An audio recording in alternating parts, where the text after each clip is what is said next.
chers passionnés de sport automobile, j'espère que vous allez bien. Bienvenue sur Radio Baïti, votre journal hebdomadaire sur l'actualité du sport automobile à retrouver tous les jeudis matins à 6h sur YouTube et en podcast sur YouTube Music. Aujourd'hui, au programme, on va parler d'Alonso qui pourrait bien terminer sa carrière là où il a débuté. On va parler également d'un nouveau circuit qui pourrait arriver au calendrier de la Formule 1 dans ces prochaines années, alors qu'on ne s'y attendait pas du tout. On parlera d'un ancien pilote de Formule 1, Kevin Magnussen, qui va faire ses débuts en NASCAR ce week-end. On terminera évidemment par la petite anecdote sur le sport automobile et un petit point sur les lives avec une petite annonce.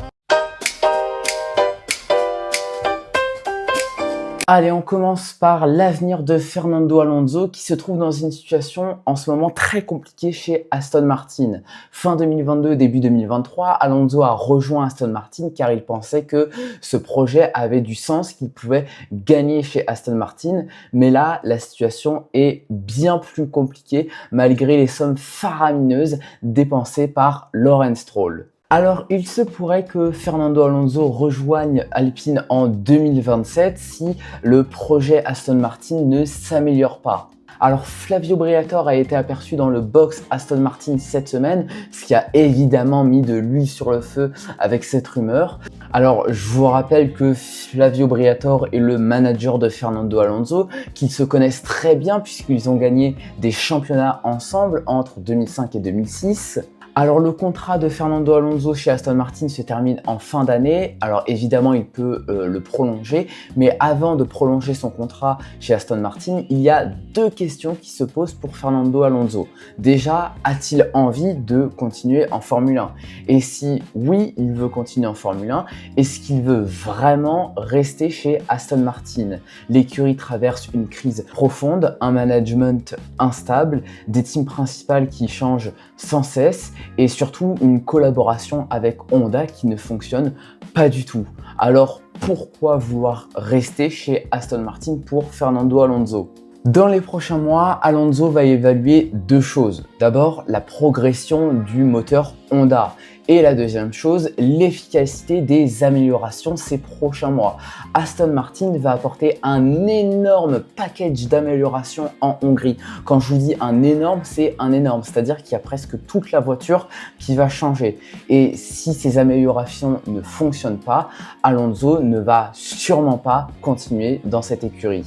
Maintenant, admettons qu'il parte chez Alpine. Qui va-t-il remplacer? Pierre Gasly, qui a marqué des points presque sur la totalité des courses cette saison, ou bien Franco Colapinto, qui est vraiment très impressionnant. Il marque des points très régulièrement et Flavio Briatore l'a dit lui-même, Franco Colapinto a une forte progression cette année. N'hésitez pas à me dire en commentaire sur YouTube et YouTube Music, qu'est-ce que vous pensez? Où va-t-il aller Fernando Alonso en 2027? Ou est-ce que tout simplement il va prendre sa retraite? La Croatie se rapproche de plus en plus de la Formule 1. Oui, messieurs, dames, le projet du Croatia Ring, un nouveau circuit actuellement en développement près de voilà, je sais pas comment prononcer. Ils viennent de franchir une étape administrative majeure après avoir obtenu une décision favorable des autorités environnementales du pays. La perspective de voir un jour la Formule 1 débarquer en Croatie a gagné en crédibilité cette semaine. Le projet du circuit baptisé Croatia Ring, qui doit être construit à proximité de la ville que je viens de vous citer, a franchi un obstacle important après la décision du ministre croate de la protection de l'environnement et de la transition écologique. Les autorités ont en effet estimé qu'une étude d'impact environnemental complète ne serait pas nécessaire pour la réalisation du projet.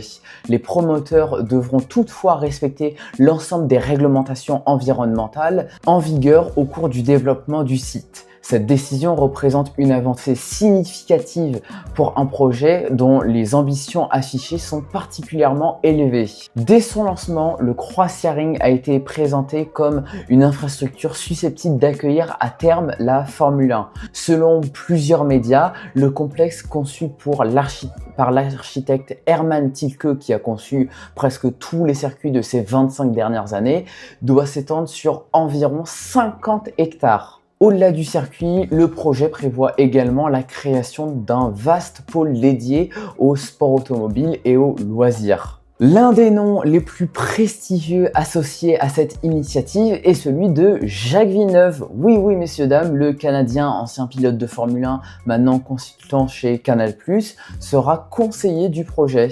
Sa présence a contribué à donner une visibilité internationale au Croisièring et à renforcer sa crédibilité auprès des différents acteurs impliqués dans son développement. Le futur circuit pourrait être un moteur économique majeur dans la région.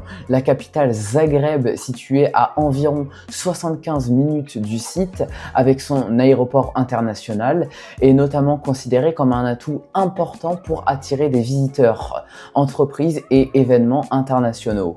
Les promoteurs du Croisièring visent une finalisation du complexe d'ici la fin de l'année de 2027.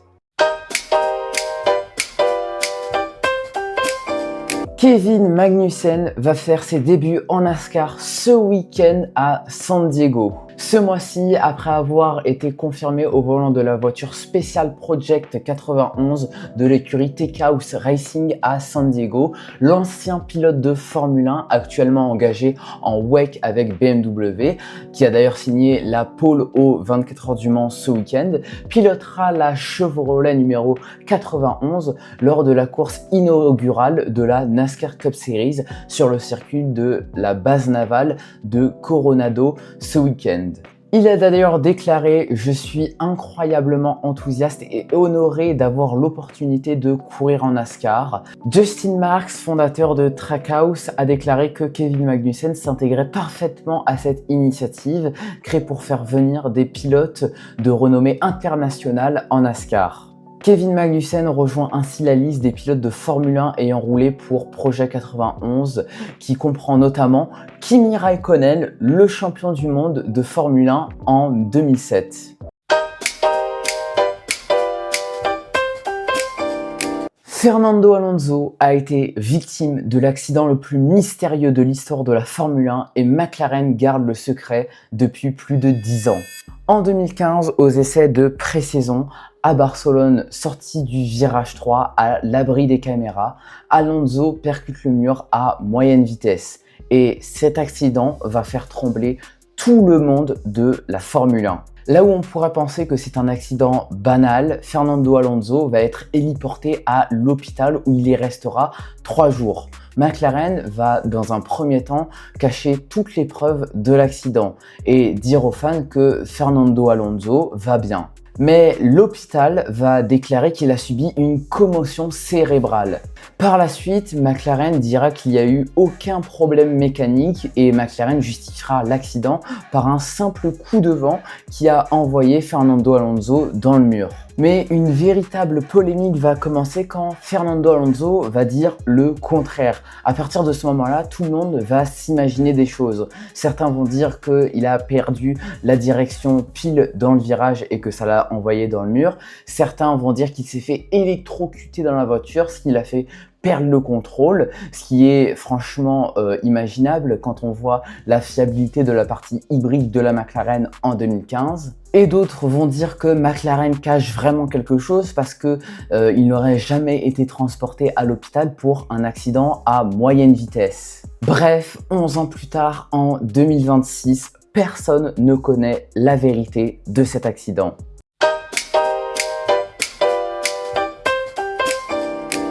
Bon, et pour terminer cet épisode de Radio Baïti, un petit point sur les lives si vous voulez bien. Samedi à 16h sur ma chaîne YouTube, on débute une carrière sur le DLC F1 26.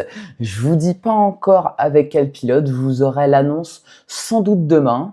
Lundi à 16h, on continuera évidemment cette carrière sur YouTube et je vous l'annonce officiellement, la carrière My Team avec Ayrton Senna est terminée. Alors vous allez me dire, oui, mais t'as pas fait tous les Grands Prix de la saison, c'est terminé. Vous ne verrez plus de carrière My Team avec Ayrton Senna, tout simplement parce que l'écurie a coulé. Bref, j'espère que cet épisode de Radio Baïti vous a plu. S'il vous a plu, n'hésitez pas à mettre un petit commentaire, à liker la vidéo et à vous abonner bien sûr. Et puis quant à moi, eh bien, je vous retrouve très vite pour de nouvelles histoires sur le sport automobile. Ciao, chers passionnés!